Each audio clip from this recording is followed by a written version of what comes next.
Welcome to Fortify Your Future, a podcast for professionals who have executive oversight of or aspirations of leading the safety and security function for their organization.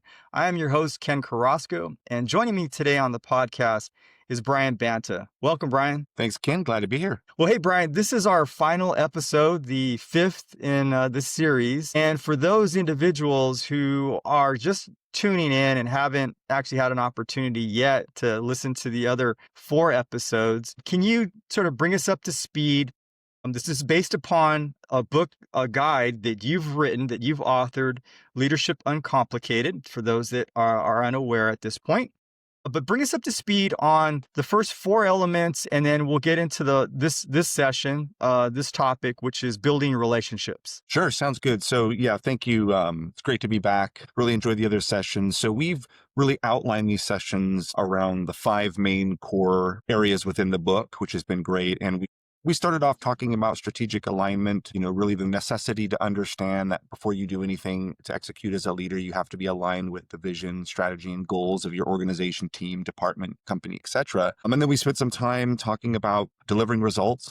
Ultimately, that's what teams do, is deliver results, and the role leaders play in enabling that in very positive ways. We spent another session talking about feedback and recognition, why it's important to us as leaders, why it's important as leaders to always be giving feedback and recognition, and how to do that. And then another key component as we lead up to relationships to think about that we also reviewed was the idea of reflection and improvement, right? So in the midst of this journey you have as a leader and supporting your people and your teams is how do you reflect on the outcomes that you generate, the areas that you want to go, the vision that you have, as well as how your team is doing, and how important that is as a leader to always be reflecting and measuring and improving and allowing opportunities for your people to improve. So that, I think, was a really exciting episode. And then we kind of landed here, right, on our fifth and final session, really surrounding this topic about building relationships and kind of the key to what that means, what it kind of encompasses as well, and maybe some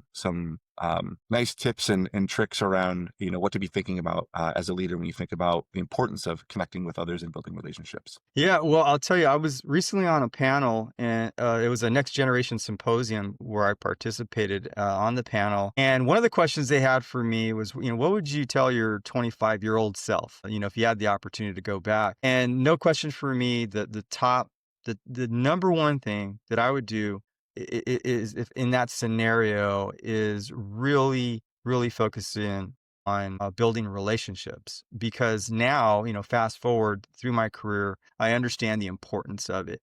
And although it's never too late to start, I think it's critical to understand that building relationships, whether as a leader, with your peers, your colleagues, all of that is so critical to your overall success in your career and even personally. And so I think, those things that you do that focus in around building relationships is so important for you to sustain yourself, no matter what you end up doing. And I'll actually even include one of the data points that is in your book, if I may. Sure. Organizations with a strong focus on employee relationships experience 22% higher profitability and 21% higher productivity. So no question, as leaders, relationships is one of those top initiatives that we need to focus in on, right? Yeah, absolutely. And thank you for bringing up the statistic on that, because it definitely reinforces the idea that leadership, working with teams,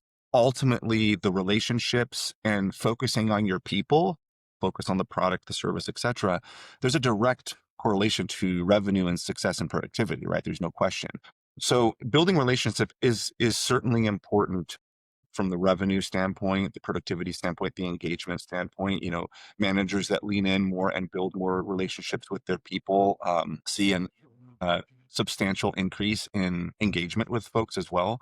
And engagement translates to investment in their own careers in the company. And of course, there's a bottom line impact. But the other aspect about building relationships that I also want to make sure that we emphasize today as well is it's also about you building relationships upward, meaning with your direct supervisor and that line of leadership, as well as outward. So extending your leadership and influence beyond your team and even your boss, your supervisor, to your colleagues around you in the company, outside the company, but as a leader.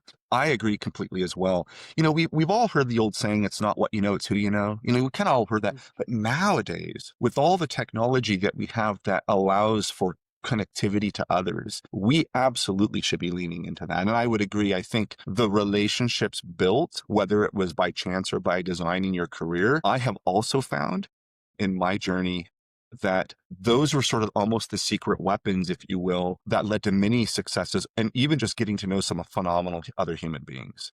And you never know where that's going to translate in your career, whether it's directly to yourself or what you are doing as you build those relationships to offer your advice, experience, your professional expertise to help others, and then how that turns around. I think, again, I remember in one of our prior sessions, we talked about, and I've mentioned this many times, leadership is about service and sacrifice, really. And so when you put yourself out there as a leader to help others, when you build these relationships, it may come around, it may come full circle and impact you directly. But just knowing part about being a leader is putting yourself out there selflessly, not selfishly, in order to make these impacts for other human beings. And that's leadership.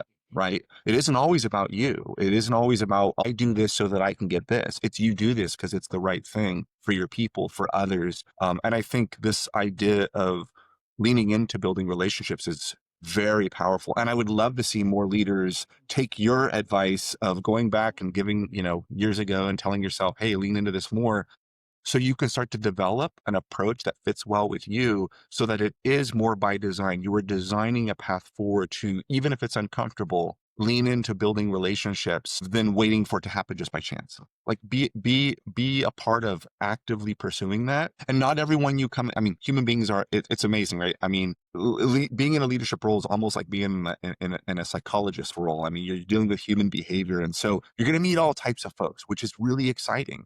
And that level of diversity, I think, is also where leaders can shine, because how you embrace the diversity of others, their experience, their backgrounds, etc. And again, tap into this potential of how can I help them?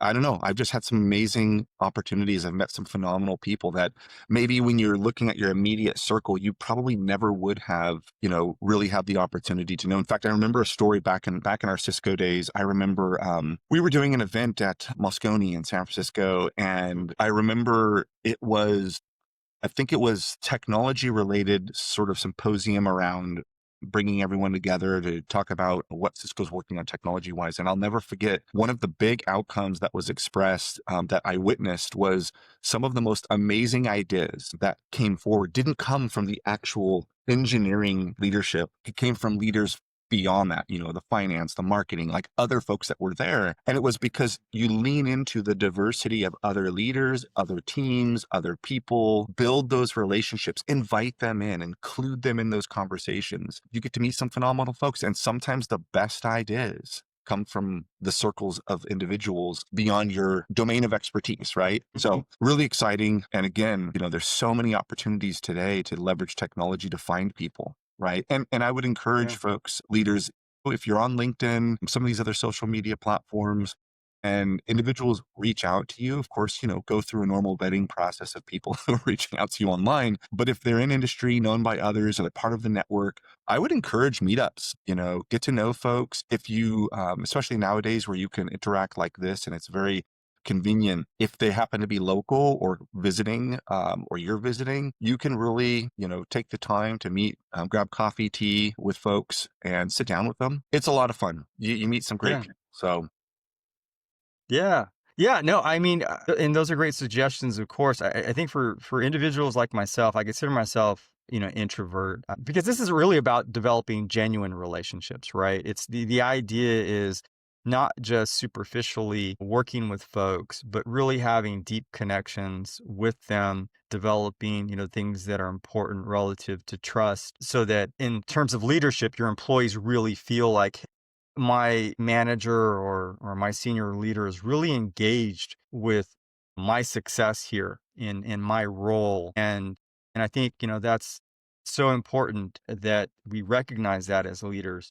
Are there other things that, because again, you give specific suggestions, and this is what I love about your guide, your book, is that for folks like me who really am like, okay, yeah, I have a LinkedIn page. I communicate with folks there. When I'm, at work working with people, we've got sort of standard meetings that we do in terms of, staff meetings or perhaps one-on-ones. But are there other things that sort of expand on these touch points that can help you further develop genuine relationships? Yeah, something that I want to kind of go back to as well that you addressed was this idea of being introverted. Well, I'm introverted as well, believe it or not. And one of the things I learned as I started getting more involved with people leadership roles, it can be very uncomfortable for folks that are it's kind of a natural strength and talent if you're extroverted that you kind of you just naturally sort of interact. But a lot of folks, especially in the tech industries, can be a little bit more introverted just by the nature of the work and who they are and what that tracks. But one of the things that I learned was know your area of passion, strength, and expertise. And that's what you lean into when you have these conversations. Also, meeting with larger groups can be very intimidating at first. So one of the things I would advise leaders that tend to feel a little bit more introverted, they want to connect with others. They want to, have those interactions is start with one-on-ones.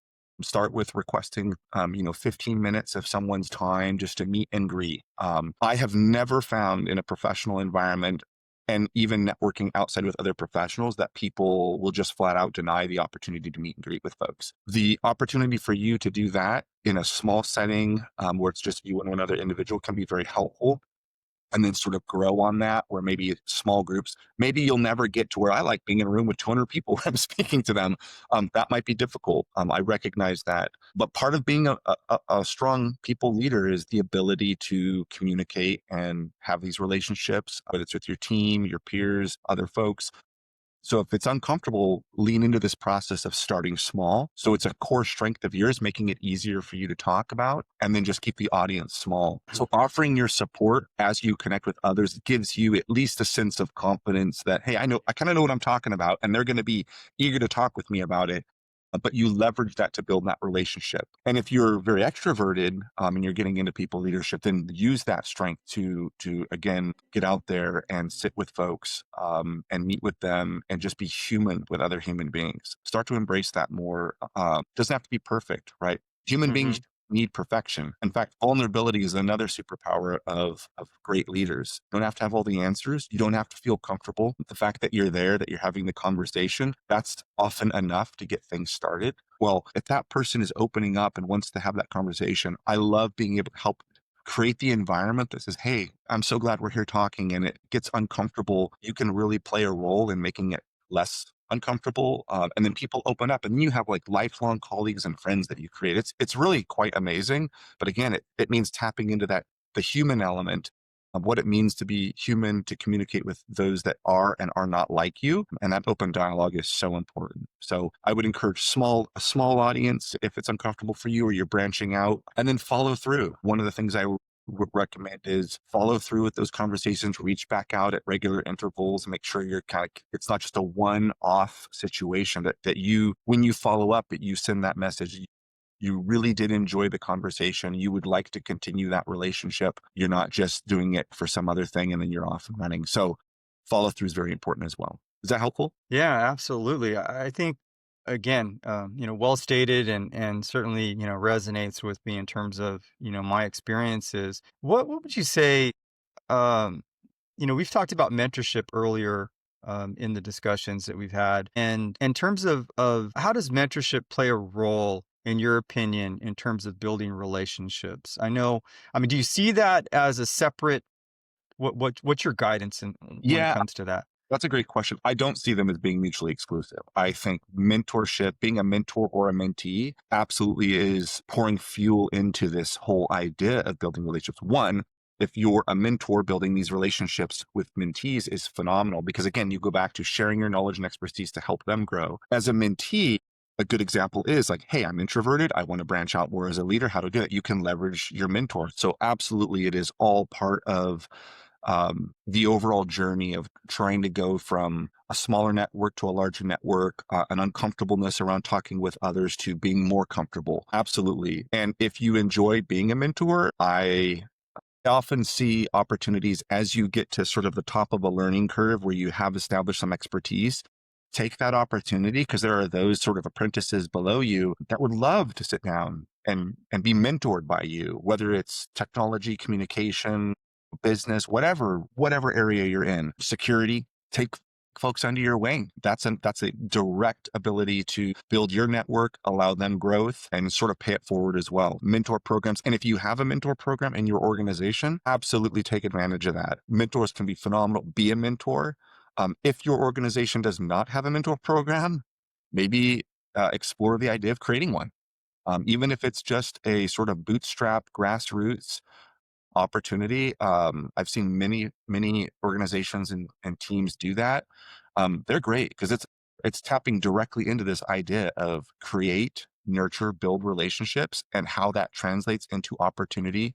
Um, Phenomenal natural way of humans helping humans. Yeah, well, I'll tell you, I think mentorship today, being a mentor is an extension of leadership now. It's not it's not something you do as, hey, I've got extra time, or it's something I do on the side. It's no longer one of those things that's optional. I think it's literally an extension of being a leader. Do you agree? Oh, 100%. In fact, I would say being a real people leader, right, is coaching and mentoring is absolutely embedded in that.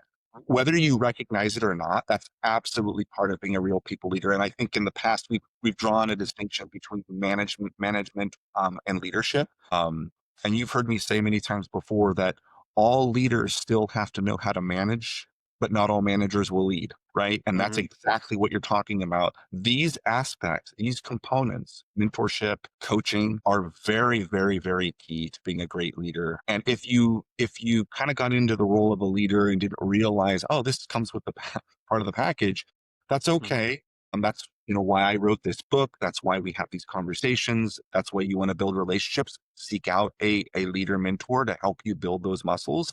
But you can't run from them. They're part of it. We often, if you think about leadership as a principle outside of work. So let's say outside of, I'm a titled leader. You are, we've heard this many times in the past. You're the CEO of your life, right? You're in a leadership role and you probably are mentoring folks, family that you didn't even realize that you're actually doing that.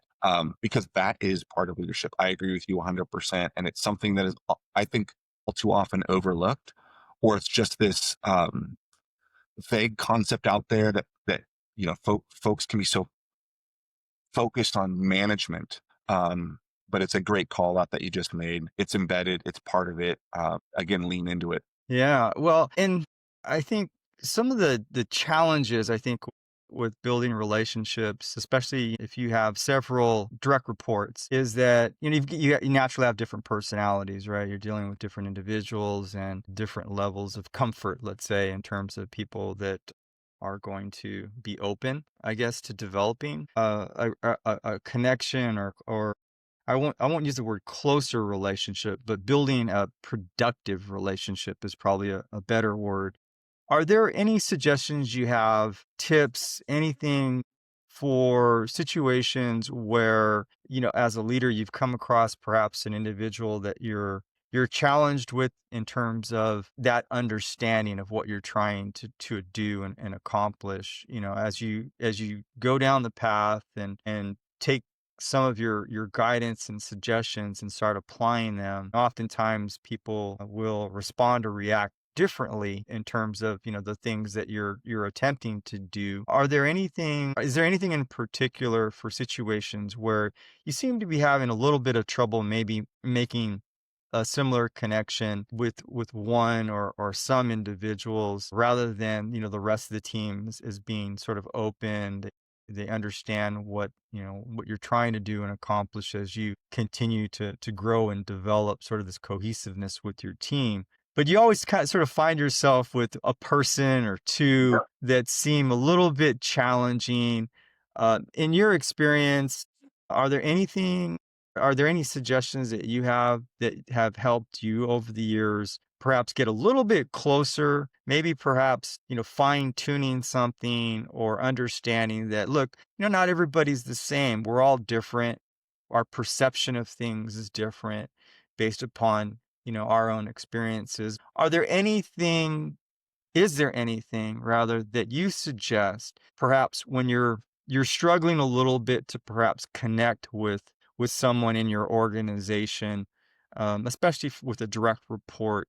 And I'm not talking about a performance issue. I'm really talking about just trying to further develop the connection and trust and sort of building, the team again, perhaps maybe from the standpoint of further expanding sort of the culture that you're trying to drive or emphasize. Again, anything that you suggest in that realm? Yeah, I think this speaks a lot to the influence and impact leaders have on the culture of their teams and their organizations and how really important that is. And I've absolutely run into this. One of the areas that's hard, it's kind of a pitfall for a lot of leaders is, let's say you want to go from point A to point B. Based on your experience, your background as a leader, your professional strengths and expertise, you know exactly what it takes to get there. You have to always remember that sometimes it's more important to hold off on dictating, depending on the situation with your team. Here's where we need to go. You know that's the right way. Sometimes you have to hold back and lean more into, how do I create a path for others to go along that journey and learn for themselves in the way that's important to them, ultimately to arrive at point B, even though you know if everyone just listened to you and you did direct authority but that's not how human beings work, especially if, I mean, if they get it, if like you say to me, hey, Brian, we need to go here, and I buy in, I'm like, yep, I get it. We just go easy. But if I don't know if I quite understand what you're saying or the vision or where we need to go, it absolutely is a very real scenario for what a lot of leaders are going to face. So one of the things I always kind of come back to, and I remember someone said this years ago to me, and I loved it, was, there's a reason why we have two ears and one mouth, right? It's to emphasize more of this and less of this. And that's hard, especially if, like the scenario just outlined, was that you kind of know the right answer. You know what? That's where you actively tell yourself, wait a second, step back. Even though you kind of have the right answer, allow yourself to be that mentor and that coach, understand and listen more to that employee. That's the opportunity you have. And if you lean more into the ears and not the mouth, what you'll find is you'll open up that trust, you'll open up that dialogue in a way that's meaningful to them. And that's tapping into the understanding how they work. If life was all about cracking the code once and then it's like one size fits all, boy, wouldn't that be easy, right? Yeah. That's not how we work. As you said, every single team, every single organization, every single employee, every single direct report is its own unique code. And your job as a leader is to not one size fits all. It's to understand how that code works, because the opportunity is obviously to achieve alignment towards the end goal that you all want, but there's hidden nuggets in that. And if everybody was the same, then we'd all be just robots and life would be pretty boring. The hidden innovations, the hidden opportunities that create great teams are in that secret code. And it's your job as a leader it's going to be uncomfortable for you. Maybe it's taking too long. Maybe you're, driven by results. And so you want to take the time, unless there's some sort of very urgent, obviously, the asteroid's going to strike in 15 minutes. I mean, that's a different scenario. But if you don't have that pressure, this is a great opportunity. I'll give you an example. I remember years ago, when I was in technology and leading a software team, I remember brilliant software team, right? Think of software engineers that were developing various products for the organization. Very, very genius, very eccentric, very smart, just phenomenal at what they did. And I'll never forget, one of my employees at the time said they were a little uncomfortable with direct one-on-one communication and having, one-on-one. And you know me, and I outlined this in the book. I think one of the most important things that leaders do is one-on-ones with your people, and that those one-on-ones be employee driven, right? These are not status project check-ins. Those are different meetings. You allow the employee to do that. So I had this request, can we just do one-on-ones through email? And I had to step back for a second, because again, I'm like, I love leaning into these one-on-ones, allow the employee to drive them, whatever they want to talk about. It doesn't have to be always about work, because it's about building these relationships. So this one threw me, but I said, you know what? At the end of the day, trust is going to come through transparency. It's going to come through understanding. I saw that as my listening. Yep, we can try that. And the more that we worked on, let's compromise and meet each other halfway, the more trust that I would have. And I knew that my intention was to absolutely be there to support this individual. I just also recognize I need some time for them to recognize that, right? And this was the way to do it. So I said, absolutely, let's do it. That's the way they want to do it. And I loved it, because then they were comfortable, because If you create a space that's uncomfortable for people, they're not going to open up. They're not going to allow you to crack that code to best support them. So yeah, it was really interesting. I'd never run into that before. I've never ran into it since, but it was just a unique opportunity to meet somebody where they want to be. And then it worked fine. It worked fine. So again, not demanding through direct authority, nope, this is what we're going to do and how we're going to do it. Allow your team, right? Not everyone's built the same way that you are. I think that's, again, the opportunity to embrace the diversity of thought and experience to, there you go. And that's now another tool in your toolbox of, yeah, however you'd like to do these. The point is that you're having these meetings. The point is that you're having these interactions. I've been on other teams. I've been on teams before where I've had no direct one-on-one interaction with my supervisors for months and months and months. It's really bizarre. It exists. Yeah. As a good people leader, there's never an excuse for that. Again, they're powerful meetings. Again, you were building these relationships. These relationships are what drive everything you do. We talked at the top of the session here of how that translates to the bottom line, and that these are the skills that matter when really nurturing, building phenomenal teams. This is what it takes. So glad you mentioned that. Hey, well, I love it, man. Moral of the story, become a better listener. That's right. You That's know, right. that it definitely hits home for me. So really appreciate that. Well, hey, Brian, I really have enjoyed all of our sessions. And although this is our last session of this series, I hope to have you back on a future episode. Always enjoy our conversations, find them very productive, insightful. So thank you so much for completing this series with me about your book, Leadership Uncomplicated. I'll have the link in the description so listeners can get a copy on Amazon, and look forward to having you on sometime in the future if you're willing to come back. Of course, always my All pleasure. right. Thanks, Ken. Thank you, Brian.